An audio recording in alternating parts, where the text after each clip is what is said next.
Good morning and welcome to day 23 of the pre-holiday 30-day keto weight loss challenge. My name is Kathy Dean with Healthy Ambitions, a website and YouTube channel dedicated to the ketogenic diet and exercise.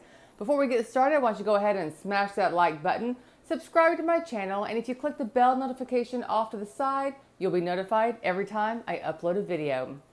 So this morning on the scale, it was back down into the 153s. I think it was 153.6 this morning. I will post it up here and you'll see for sure. So I'm still working my way back down to that 152.8 low of the challenge. But I was happy to rid myself of the 154.4 that my body really loves to hang on to. So I did, if you saw yesterday's video, I did enjoy some adult beverage with happy hour with friends. I just made up a drink. There was in a 24-ounce bottle, there was 2 shots of vodka, 16 ounces of seltzer water, and then 2 scoops of the Cherry Palm Key Nutrients electrolyte powder. So good. I think it's probably going to be my new drink of choice when I do drink, because as much as I love Trulies, I lovingly refer to them as headache in a can, because usually by the second drink, or the second Trulies, I'll start getting a headache, which makes it really not fun to drink, even though I enjoy them. And I love wine, but I will wake up at 2 a.m. with a screaming headache anytime I drink wine. So I pretty much have to take preventative ibuprofen as I'm going to bed, and I still usually end up with a headache. And that's just something the older I get, my body's just meh.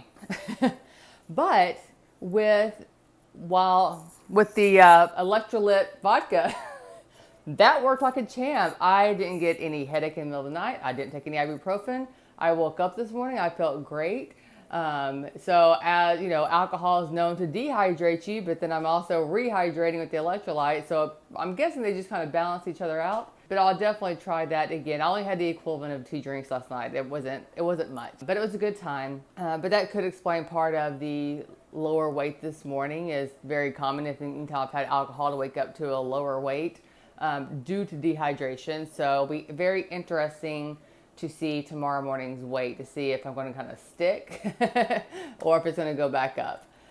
So first things first, I'm going to go ahead and test my glucose and my ketones real quick. So we're at 110, and which I don't like, but we're about to have a conversation about that too. We're at 0.9, so that definitely looks better. And let's check out that GKI score. So good news, because my ketones are up, my GKI score is 6.7. I'm officially back in GKI ketosis. So let's talk about that glucose number. So one of my viewers in a video a few days ago did make the comment that perhaps I'm testing too early and I'm being affected by the dawn effect, which is a valid point. For that first hour that you're up, even though you're in a fasted state, your body is pumping out cortisol because that's the hormone that wakes you up. Melatonin helps us go to sleep. Cortisol helps wake us up. And when your cortisol levels are up, your glucose is also up and your ketones are lower. But here's the thing with that. So I was just reading up on the Keto Mojo website, and it said that for the average person, waiting 1 hour is good enough to bring those levels back down. However, for someone who is insulin resistant or experiencing a higher level of insulin resistance, they may need 2 or 3 hours after they wake up in a fasted state for those cortisol levels to come down, and as well as the glucose goes down and the ketones going up. Now, the interesting thing is this was not an issue the first 2 weeks of this challenge. I was testing an hour after I woke up, and I was having glucose readings in the 70s and the 80s most mornings. So this did not kick in until period week last week. So I just find it very interesting that, and I need to read up on it some more, right? So obviously we know as our female bodies cycle through our menstrual cycle, our hormone levels do different things. And I just assumed it was always the estrogen hormone or the progesterone hormone that was going wacky. But I never actually looked at cortisol levels and how they relate to your menstrual cycle. So I'm going to do some reading up on that. And then also, as a female, is it possibly to be more insulin resistant certain times of the month than others? and as it relates to cortisol and everything else. And so I'm going to do some reading up on that. I will let you know what I find out. And then I'm curious, like, in another week, is this going to change back down? And am I going to start having the same readings that I had the first 2 weeks of the challenge? I don't know. I'm baffled by the whole thing. It's very interesting. And, you know, one thing I asked in the pop-up Facebook group associated with this challenge was just, you know, addressing everybody doing the challenge. Not everyone's on YouTube. Some people are in there that are not on YouTube. But I asked them, like, what's something new that you have learned in doing this challenge? And, you know, a lot of us is like, you know, obviously I've learned that when I don't track, I overeat, or when I don't track, I have too many carbs. But for me, I've never tested this often on an ongoing basis. You know, I've tested a couple times a week here and there, tested certain foods. But as far as testing every single day, I've never done that. And this is 23 days straight. So seeing how my levels, my ketone and glucose levels are affected, not just by what I eat, but for different times in the month, I find that very fascinating. I want to continue these tests even beyond the challenge. It's going to get a little expensive having to buy more strips, but I want to see if there is a pattern throughout, you know, say over a 3-month period.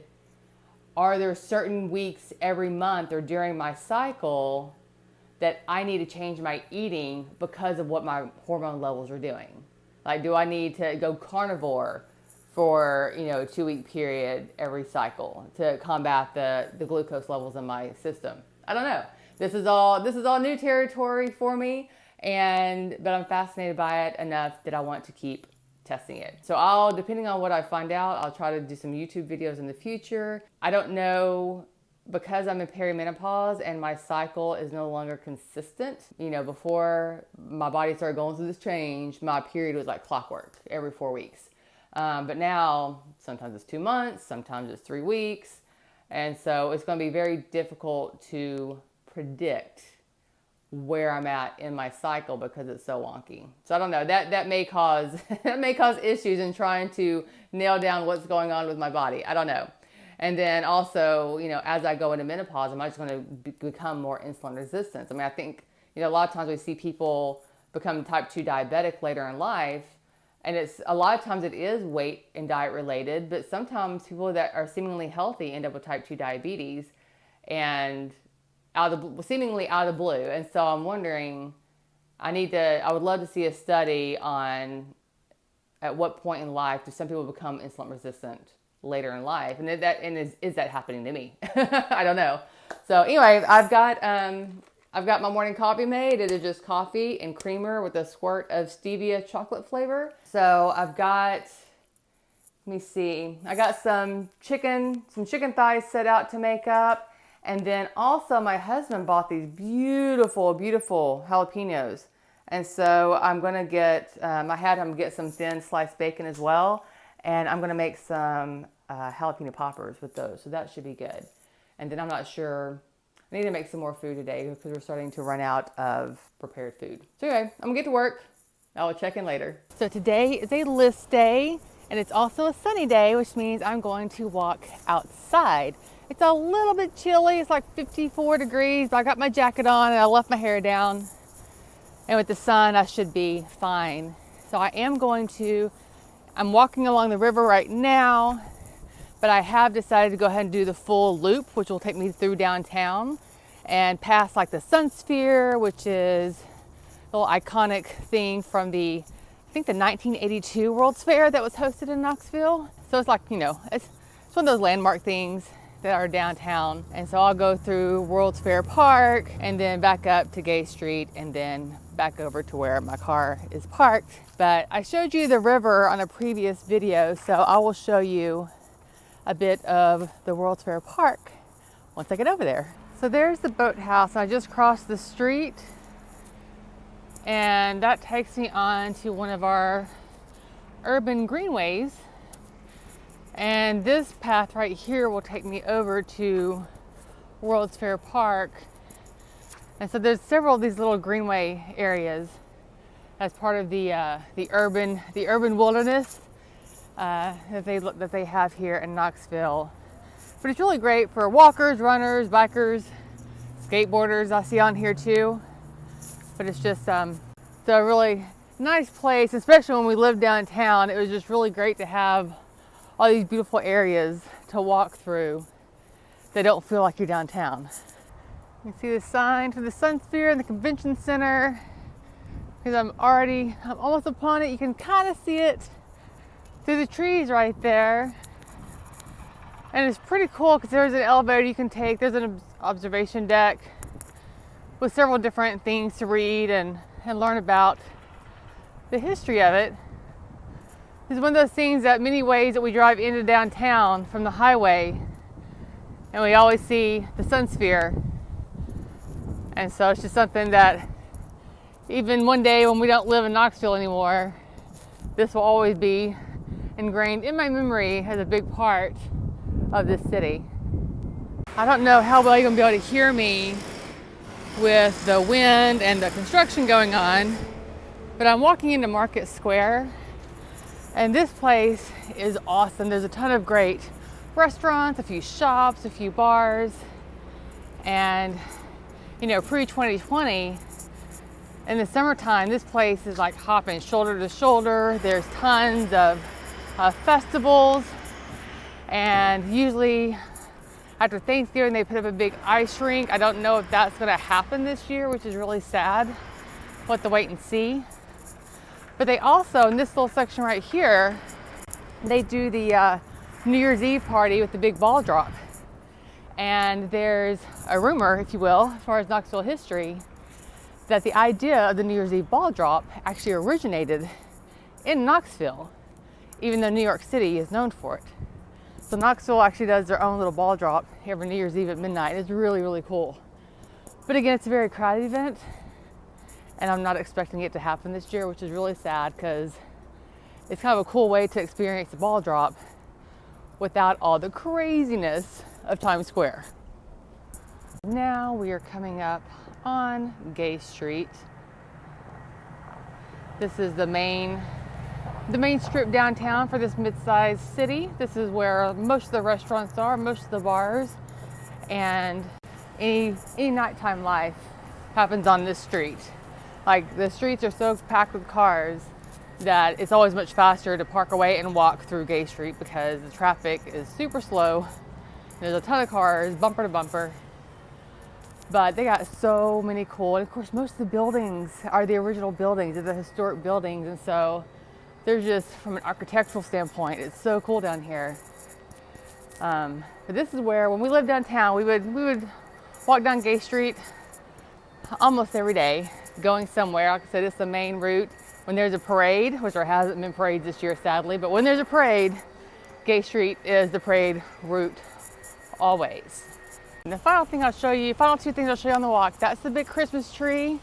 And usually the Friday after Thanksgiving is always a big tree lighting ceremony. And we had the pleasure of being able to watch it from one of these balconies. And they shoot off fireworks and everything, and it's a huge event. But this year, it's probably not gonna be happening, which is sad.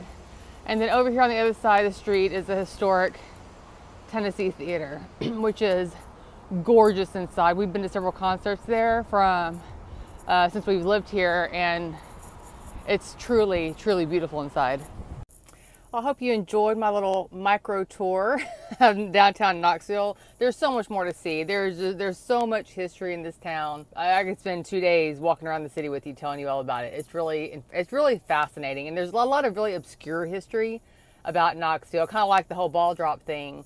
And there's an author, I think his name is Jack Neely, and he's written a lot of books about the obscure and weird history of Knoxville. And we've got a couple of them, and it's really fascinating. But real quick before I head home, so the total walk was 45 minutes. I went 2.46 miles, so almost 2.5 miles. The average pace was only 18-minute mile. Of course, there was a lot of stopping, and I would slow down when I was recording videos. And if I had to cross the street, I was having to wait on traffic to cross the street. So all in all, not a bad walk. 2.5 miles in 45 minutes. I will take it. It says my active calories were 215, and then my total calories, which includes the active plus resting, is 282 for 45 minutes. So my average heart rate was 132 beats per minute, and it ranged from 109 to 150. So that was pretty good. That was pretty good. The elevation, 123 feet.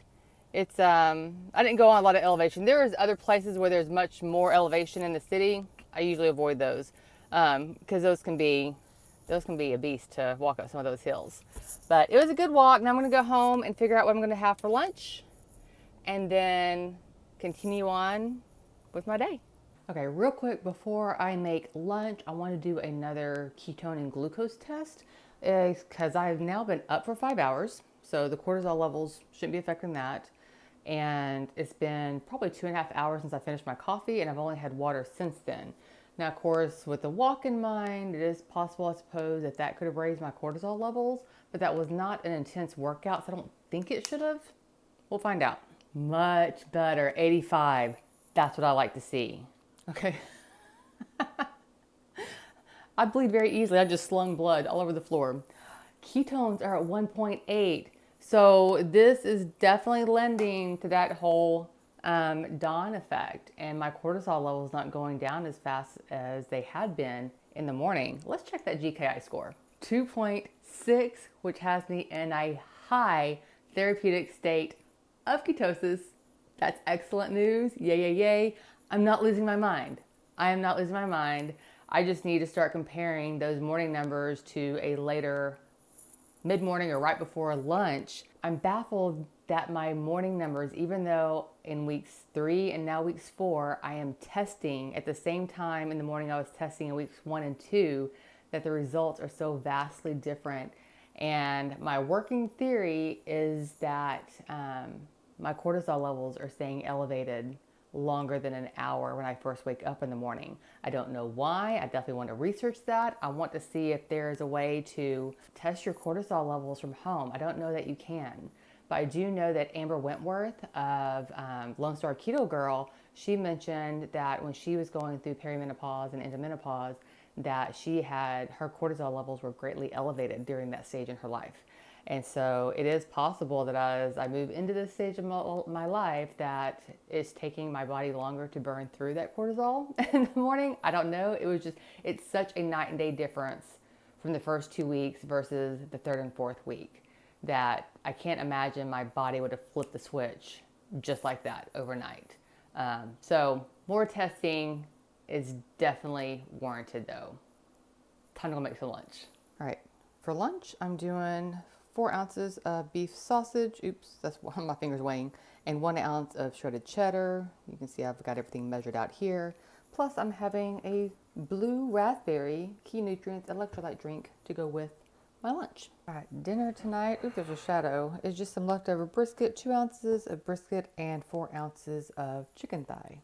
So getting ready for bed. Dinner was good. I do have a confession to make. And I did grab me a Quest bar today. So that put my total carbs at 36.5 instead of my max goal of 20. What I could have done better there was I was unprepared. And so I completely spaced the fact that my son had piano lessons today. And so we left the house and I was hungry when we left. And so I ended up getting me a Quest bar and a Diet Coke, which is not the optimal choice. I really should go for a Zevia, but went for the quick and easy at the convenience store, got me a Diet Coke and a Quest bar, and then, so that's what happened there. But the rest of my numbers did look good, and even though I did go over my total carb goal, it was still only 6% of all my macros. My total calories intake today was 1226, which is lower than my usual. I'm lower than my max goal of 1462, so that was a win. And then my protein was 85, where my goal is 98, but I'm happy with anywhere between 80 and 100. And then my fat was hanging out at only 89 grams today, where I have a max goal range of 110. Overall, not terrible with the numbers. Most of it was on point. It was just the carbs that were higher than what I would like to see them. But yeah, overall I would say it is a successful day. We'll see how tomorrow goes. I plan on to continue maybe testing twice a day for a while, once an hour after I wake up and one more time some other time during the day, either 2 or 3 hours after coffee or 2 or 3 hours after lunch, just to compare the numbers. Hopefully we will start seeing my 1 hour after waking up start to come back down. If it continues to stay up, then I'm going to talk to my doctor about testing those cortisol levels and trying to figure out why maybe they're staying so high in the morning, if that is what is causing the the extended dawn effect. Because like I said, the dawn effect, where your glucose is higher in the morning and your ketones are lower, really should only affect the first hour you're awake, not beyond that. So I don't know. We'll keep on testing and move on into tomorrow. Tomorrow is Wednesday. Tomorrow is day 24. So getting close to the end. So that part is exciting. But yeah, that's where we're at. All right, guys. Hope you have an amazing day, and I will see you on the next video.